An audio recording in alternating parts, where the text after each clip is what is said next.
Hello दोस्तों, आज polity का एक महत्वपूर्ण चैप्टर भारत में आपातकाल को हम पढ़ेंगे। तो सबसे पहले हम लोग जान लें कि आपातकाल कहते किसे हैं। आपातकाल उस स्थिति को कहते हैं जिसमें जनता की और राज्य की सारी शक्तियों को छीन लिया जाता है। आपातकाल की चर्चा भारतीय संविधान के भाग 18 में है। भाग 18 में आपातकाल को 3 तरह से दर्शाया गया है। एक राष्ट्रीय आपातकाल, एक राजकीय आपातकाल और एक वित्तीय आपातकाल। राष्ट्रीय आपातकाल की चर्चा अनुच्छेद 352 में है, राजकीय आपातकाल की चर्चा अनुच्छेद 356 में है और वित्तीय आपातकाल की चर्चा अनुच्छेद 360 में है। तो आज हम लोग सबसे पहले राष्ट्रीय आपातकाल को देखेंगे, फिर राजकीय आपातकाल को देखेंगे और फिर वित्तीय आपातकाल को देखेंगे। तो सबसे पहले हम लोग देखते हैं राष्ट्रीय आपातकाल। राष्ट्रीय आपातकाल कब लगता है, क्या आधार होते हैं, आखिर किस कंडीशन में राष्ट्रपति को राष्ट्रीय आपातकाल लगाना पड़ता है। तो इसके मुख्य 3 आधार हैं।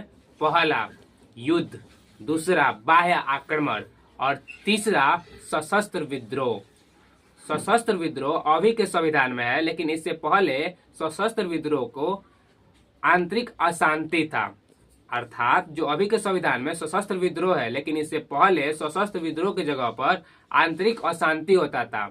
लेकिन 44वां संविधान संशोधन द्वारा 1978 में आंतरिक अशांति को हटा दिया गया और सशस्त्र विद्रोह को लाया गया। आंतरिक अशांति को इसलिए हटा दिया गया क्योंकि इंदिरा गांधी ने उसका मिसयूज किया था। आने वाले समय में कोई भी इसका मिसयूज ना करे, इसका गलत फायदा ना उठाए, इसीलिए आंतरिक अशांति को हटाकर उसके जगह पर सशस्त्र विद्रोह लाया गया। अब हम लोग आगे बढ़ते हैं। राष्ट्रीय आपातकाल लगाने की जो शक्ति है वह राष्ट्रपति के पास निहित होती है। राष्ट्रपति राष्ट्रीय आपातकाल देश के किसी हिस्से में भी मंत्रिमंडल के परामर्श पर लगा सकता है, लेकिन 30 दिनों के भीतर संसद के दोनों सदनों द्वारा लोकसभा और राज्यसभा द्वारा विशेष बहुमत से पारित होना चाहिए। फिर हम लोग जानते हैं कि आखिर जब राष्ट्रीय आपातकाल लगता है किसी राज्य में, किसी विशेष क्षेत्र में, तो ये कितने दिन के लिए होता है। तो राष्ट्रीय आपातकाल अगर एक बार लगता है तो 6 माह तक चलेगा। इसे पुनः पारित कर अनिश्चित समय तक लगाया जा सकता है। अगर किसी राज्य में राष्ट्रीय आपातकाल लगता है तो उस समय क्या होता है यह जान लें। अगर किसी राज्य में राष्ट्रीय आपातकाल लगता है, जिस तरह देश में जो नियम कानून बनते हैं वह संसद में बनते हैं, ठीक उसी तरह जो राज्य हैं उसमें जो नियम कानून बनते हैं वो विधानमंडल में बनते हैं। तो अगर किसी राज्य में राष्ट्रीय आपातकाल लगता है तो सबसे पहले विधानमंडल में जो विधि है, जो बनाने का नियम कानून है, उसकी शक्ति को निलंबित कर दिया जाता है और राज्य सूची पर विषय बनाने का अधिकार संसद के पास चला जाता है। और दूसरा क्या होता है उस कंडीशन में कि लोकसभा और राज्यसभा का कार्यकाल 1-1 वर्ष के लिए बढ़ाया जा सकता है। आर्टिकल 19 स्वतः निलंबित हो जाती है, लेकिन अगर उस क्षेत्र में या देश में आंतरिक अशांति के लिए राष्ट्रीय आपातकाल लगा है तो आर्टिकल 19 स्वतः निलंबित नहीं होती है। आर्टिकल 19 स्वतः निलंबित हो जाएगी, इसकी चर्चा आर्टिकल 358 में है। अनुच्छेद 358 में यह बताया गया है कि आर्टिकल स्वतः निलंबित हो जाएगी, लेकिन आर्टिकल 359 में यह राष्ट्रपति को शक्ति दी गई है कि वह एक या एक से अधिक आर्टिकल्स को रद्द कर सकता है। लेकिन 2 ऐसे अनुच्छेद हैं जो कभी रद्द नहीं होते हैं, एक आर्टिकल 20 और एक आर्टिकल 21। तो आप हमें एक क्वेश्चन का जवाब दीजिए कि निम्नलिखित में से कौन सा आर्टिकल स्वतः निलंबित नहीं होता है। Article 19, article 20, article 21, article 24। इसका आंसर आप हम लोगों को कमेंट बॉक्स में लिखिए। आइए आगे बढ़ते हैं। अभी तक के इतिहास में 3 बार राष्ट्रीय आपातकाल लगा है। तो सबसे पहले हम देखते हैं कि राष्ट्रीय आपातकाल कब लगा और लगा तो कब तक चला, उस समय प्रधानमंत्री कौन थे, राष्ट्रपति कौन थे, कारण क्या था। तो सबसे पहले राष्ट्रीय आपातकाल लगा था 1962 में और यह 1968 तक चला था। कारण क्या था? तो भारत और चीन के बीच युद्ध हो गया था और उस समय जो भारत के राष्ट्रपति थे वह डॉक्टर सर्वपल्ली राधाकृष्णन थे, लेकिन जो प्रधानमंत्री थे वह पंडित जवाहरलाल नेहरू थे। द्वितीय आपातकाल 1971 में लगा था और 1975 तक चला था। उस समय जो भारत के प्रधानमंत्री थी वह थी श्रीमती इंदिरा गांधी और जो राष्ट्रपति थे वह थे बीवी गिरी। बीवी गिरी को तात्कालिक राष्ट्रपति थे। उस समय जाकिर हुसैन की कार्यकाल के दौरान ही मृत्यु हो गई थी, इसीलिए बीवी गिरी उनका कार्यकाल के लिए पद पर आए थे, उनके कार्यकाल देखने के लिए आए थे।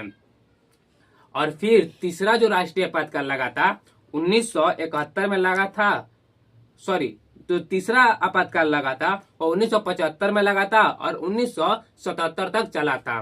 और कारण क्या थे? तो आंतरिक अशांति।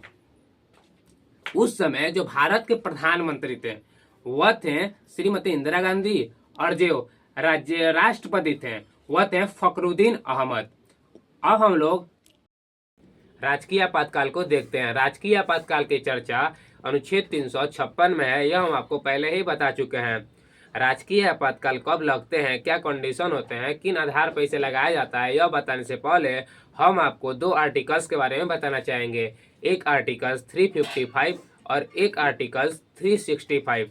अनुच्छेद 355 और अनुच्छेद 365। अनुच्छेद 355 कहता है कि भारत का प्रत्येक राज्य संविधान के अनुरूप कार्य करेगा।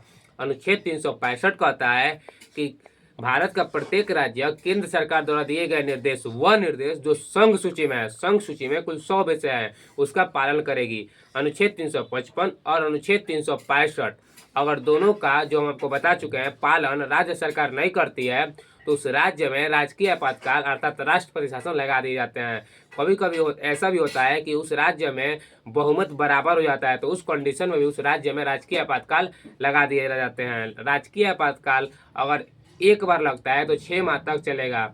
इसे 6 माह कर करके अधिकतम 3 साल तक बढ़ाया जा सकता है। राजकीय आपातकाल को 60 दिनों के भीतर संसद के दोनों सदनों द्वारा साधारण बहुमत से पारित करना होता है। अगर किसी राज्य में राजकीय आपातकाल लगता है तो उस राज्य में मंत्रिपरिषद भंग हो जाती है और उस राज्य में शासन राज्यपाल या राष्ट्रपति द्वारा चुने गए व्यक्ति के हाथ में चला जाता है। अब हम लोग देखते हैं कि किस राज्य में सबसे पहले राजकीय आपातकाल लगा था। तो जिस राज्य में सबसे पहले राजकीय आपातकाल लगा था यह बताने से पहले आप लोग जान लीजिए कि अभी तक भारत में कुल 136 बार राष्ट्रपति शासन लग चुके हैं और जिस राज्य में सबसे पहले राष्ट्रपति शासन लगा था वह है पंजाब। 20 जून 1951 को पंजाब में राष्ट्रपति शासन लगा था। लेकिन सबसे अधिक बार जिस राज्य में लगा है वह है उत्तर प्रदेश और मणिपुर। इन दोनों स्टेट में 10-10 बार राजकीय आपातकाल लगाए जा चुके हैं। लेकिन सबसे लंबे समय तक जिस राज्य में राजकीय आपातकाल लगा है वह है जम्मू कश्मीर और पंजाब। जम्मू कश्मीर में 6 साल 2 महीना 20 दिन के लिए लगा था, जबकि पंजाब में 4 साल 4 महीना और 15 दिन के लिए लगा था। अब हम लोग फाइनेंशियल इमरजेंसी अर्थात वित्तीय आपातकाल को समझते हैं। वित्तीय आपातकाल की चर्चा संविधान के अनुच्छेद 360 के अंतर्गत आता है। वित्तीय आपातकाल किन आधार पर लगाए जाते हैं? तो सबसे पहले अगर किसी देश की साख कमजोर हो जाती है या वित्तीय स्थायित्व कमजोर हो जाता है तो इन दोनों स्थितियों में वित्तीय आपातकाल लगाया जाता है। वित्तीय आपातकाल को लगाने के लिए संसद के दोनों सदनों द्वारा साधारण बहुमत से 60 दिनों के अंदर अनुमोदन करना होता है। वित्तीय आपातकाल अगर एक बार लगता है तो इसके लिए कोई निश्चित समय नहीं है, इसको वापस लेना पड़ता है। वित्तीय आपातकाल भारत में अभी तक एक बार भी नहीं लगा है।